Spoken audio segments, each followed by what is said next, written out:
that the UK economy did enter recession towards the end of last year, but just double checking that there weren't any revisions to the Q3 data. That's when the economy shrank.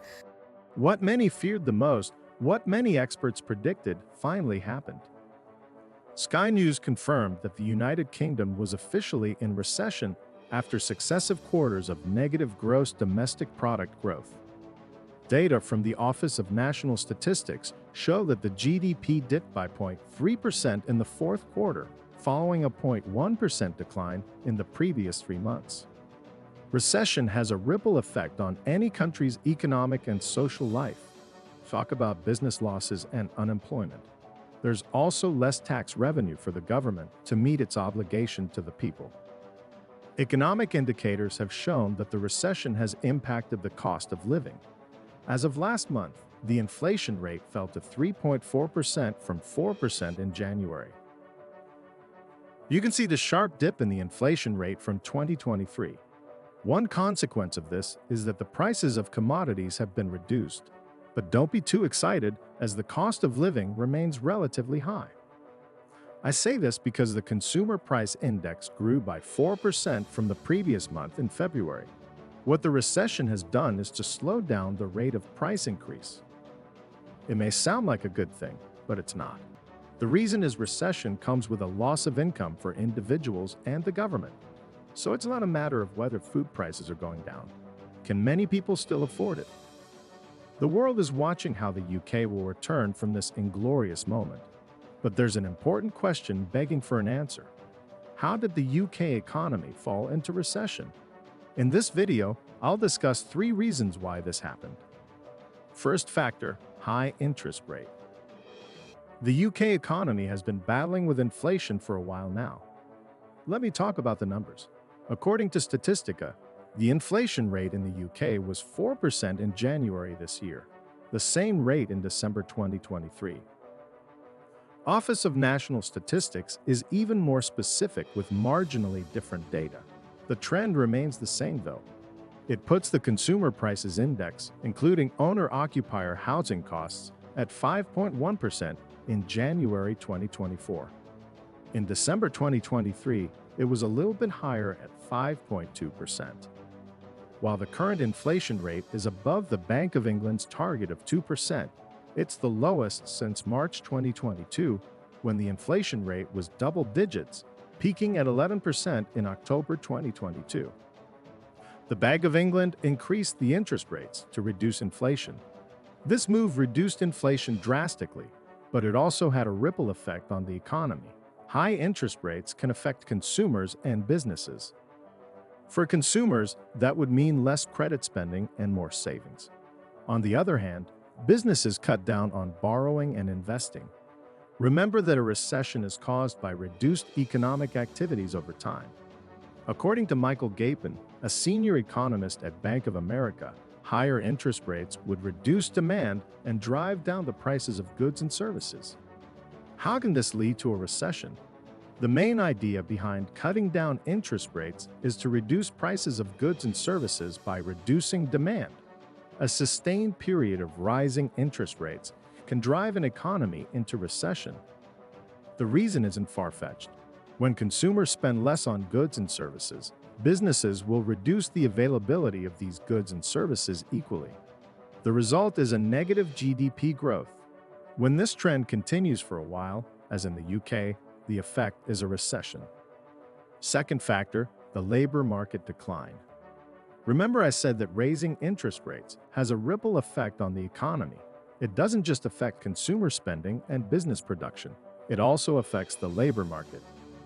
When consumers cut down on spending due to high interest rates, businesses would have to reduce production. Therefore, they would need fewer workers than before. So there would be job losses, while those who manage to retain their jobs may have to take pay cuts. This trend can also lead to reduced economic activity because workers would have less money to spend. But that's a story for another day. Reduced economic activity would lead to a downtrend in available jobs. Take a look at the numbers.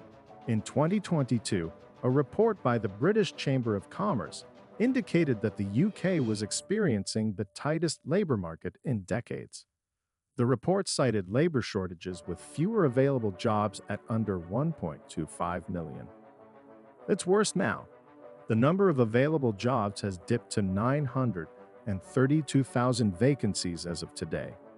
While this figure is fairly high when you compare it to the previous years, you can see the downward trend that appears consistent with everything happening: inflation and interest rates. Now, while a decline in the labor market resulted from raising high interest to drive down demand and, in turn, reduce the inflation rate, a sustained situation will only perpetuate recession by reducing GDP growth. How? When there are fewer workers, productivity will be low. GDP can only rise when economic activities increase. Economic activities can only increase when more people offer services and produce goods to meet consumer demands.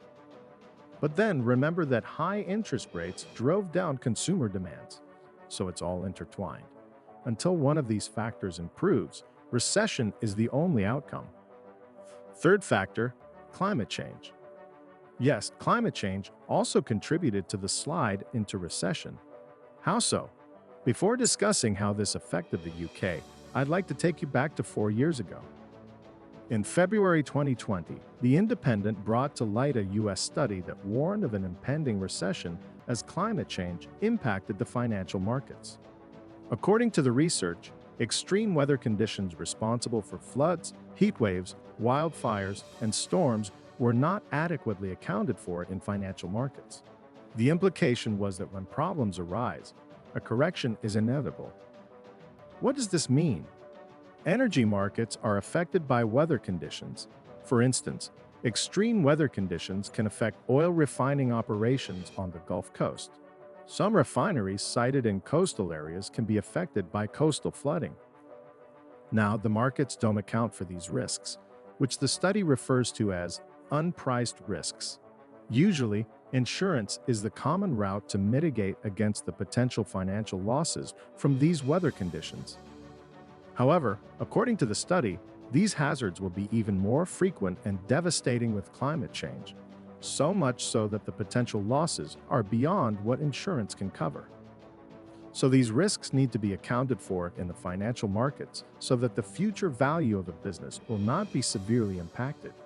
This was February 2020. We're now in 2024 and the UK is in recession. How does this study apply? Climate change has been a concern in the UK for many years now. Sky News reports the UK has been getting warmer since 2002. UK is getting warmer and wetter. In fact, since records began, all 10 of its hottest years have happened after 2002. Evidence from a new Met Office report of our changing planet. There have been several conversations on this pertinent subject. It's no surprise climate change can badly affect the UK economy. And it did. Even before the UK economy slid into recession, the economic impact of climate change was already evident. In May 2022, the Grantham Research Institute on Climate Change and the Environment of the London School of Economics and Political Science published a report that revealed that climate change cost to the GDP was 1.1% and was projected to increase to 3.3% by 2050. The report warned that climate change worldwide could cause catastrophic disruption to the global economy of up to 4.1% and will have a ripple effect on the UK GDP. Foreign trade will suffer and cause a 1.1% reduction in GDP. For instance, there has been widespread flooding in the UK, which has damaged homes, businesses, and transport networks. The first thing that happens is a disruption in production and supply. That's a strain on economic activities, not to mention the cost of repairs to damaged infrastructure.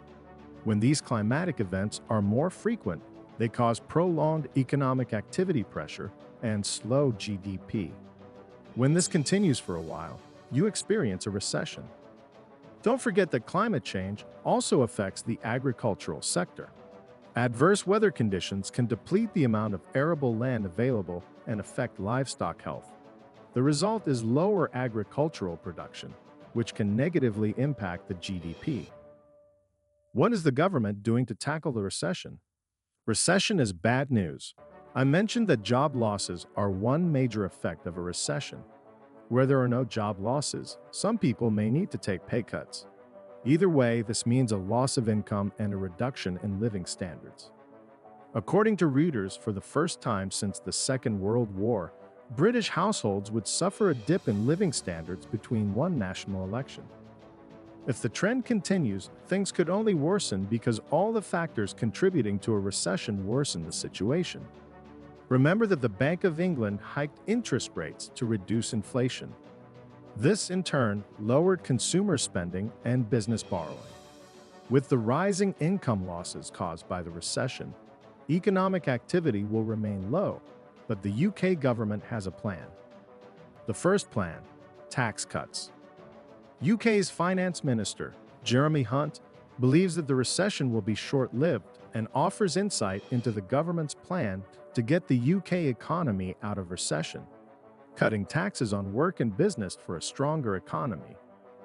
Will this work? Well, opposition leaders in the UK have strongly disagreed with this plan. While their reasons are unclear, let's consider the logic behind Jeremy Hunt's plan for the UK economy. The inflation rate is probably the healthiest in a long time. Since the Bank of England wants to lower the inflation rate to 2%, they may keep the interest rate high. So, how do you stimulate economic activities under such circumstances? It would make sense to cut taxes for both consumers and businesses. The reason is that lower taxes would encourage people to spend more. Businesses may also be more willing to make further investments. So, Jeremy Hunt's plan has some credibility and may well work to pull the UK out of recession. Second plan: wage increase. Raising wages can be an effective strategy for helping the UK out of recession. Higher wages positively affect consumer spending, one of the most important drivers of economic growth. Telegraph reports that household spending in the UK is increasing following pay rises. This would drive up the demand for goods and services. This rising demand can boost production and business activity, enhancing GDP growth. Sam Toombs at Pantheon Macroeconomics predicts wages will rise by 2.6% this year. This would boost consumer spending and help the UK economy recover from a recession. Going forward, many analysts believe that the recession will be short-lived. The Institute of Chartered in England and Wales predicts the UK economy will exit recession as early as the first quarter of 2024. There are signs that the economy is leaping. That's good news. I'd like to know how this affects your standard of living. Let me know in the comments section. Don't forget to hit the subscribe button so you'll always be updated. See you on the next one.